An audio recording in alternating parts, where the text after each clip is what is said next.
I speak to you today with feelings of profound sorrow. Throughout her life, Her Majesty the Queen, my beloved mother, was an inspiration, an example to me and to all my family. And we owe her the most heartfelt debt any family could owe to their mother, for her love, affection, guidance, understanding, and example. Queen Elizabeth was a life well lived, a promise with destiny kept, and she is mourned most deeply in her passing. That promise of lifelong service I renew to you all today.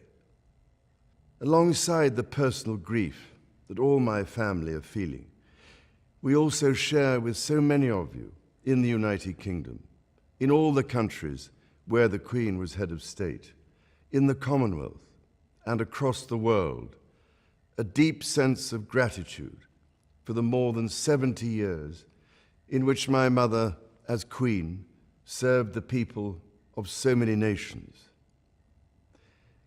In 1947, on her 21st birthday, she pledged in a broadcast from Cape Town to the Commonwealth to devote her life, whether it be short or long, to the service of her peoples. That was more than a promise. It was a profound personal commitment which defined her whole life. She made sacrifices for duty.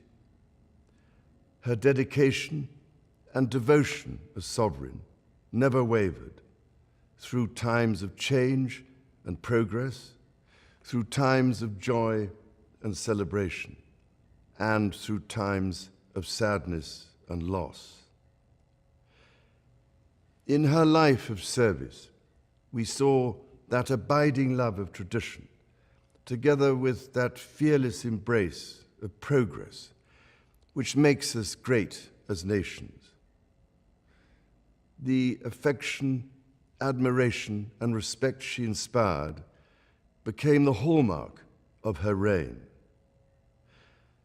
And as every member of my family can testify, she combined these qualities with warmth, humor, and an unerring ability always to see the best in people. I pay tribute to my mother's memory, and I honor her life of service. I know that her death brings great sadness to so many of you, and I share that sense of loss beyond measure with you all.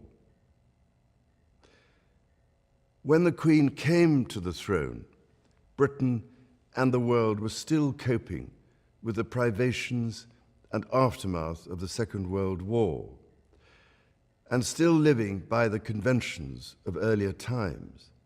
In the course of the last 70 years, we have seen our society become one of many cultures and many faiths. The institutions of the state have changed in turn. But through all changes and challenges, our nation and the wider family of realms, of whose talents, traditions, and achievements I am so inexpressibly proud, have prospered and flourished. Our values have remained and must remain constant.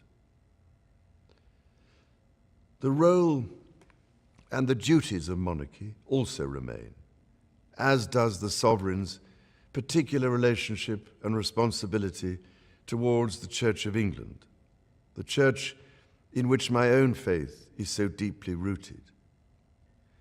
In that faith and the values it inspires, I have been brought up to cherish a sense of duty to others and to hold in the greatest respect the precious traditions, freedoms, and responsibilities of our unique history and our system of parliamentary government.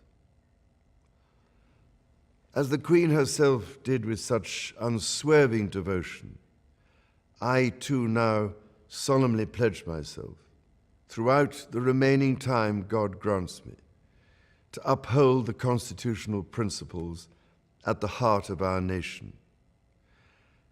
And wherever you may live in the United Kingdom, or in the realms and territories across the world, and whatever may be your background or beliefs, I shall endeavor to serve you with loyalty, respect, and love, as I have throughout my life.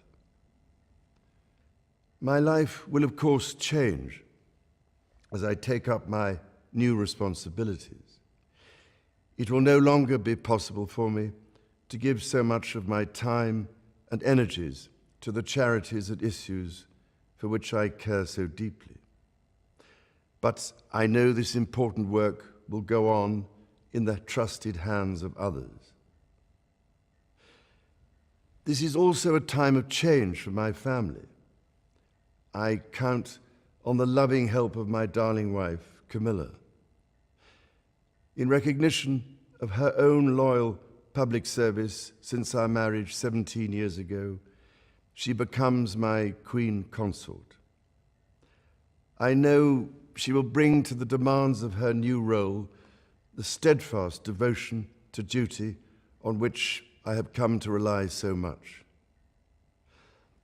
As my heir, William now assumes the Scottish titles which have meant so much to me. He succeeds me as Duke of Cornwall and takes on the responsibilities for the Duchy of Cornwall, which I have undertaken for more than 5 decades. Today, I am proud to create him Prince of Wales, Tywysog Cymru, the country whose title I've been so greatly privileged to bear during so much of my life and duty. With Catherine beside him, our new Prince and Princess of Wales will, I know, continue to inspire and lead our national conversations, helping to bring the marginal to the centre ground, where vital help can be given. I want also to express my love for Harry and Meghan as they continue to build their lives overseas. In a little over a week's time, we will come together as a nation, as a Commonwealth, and indeed a global community, to lay my beloved mother to rest. In our sorrow, let us remember and draw strength from the light of her example. On behalf of all my family, I can only offer the most sincere and heartfelt thanks for your condolences and support. They mean more to me than I can ever possibly express. And to my darling Mama, as you begin your last great journey to join my dear late Papa, I want simply to say this: thank you. Thank you for your love and devotion to our family and to the family of nations you have served so diligently all these years. May flights of angels sing thee to thy rest.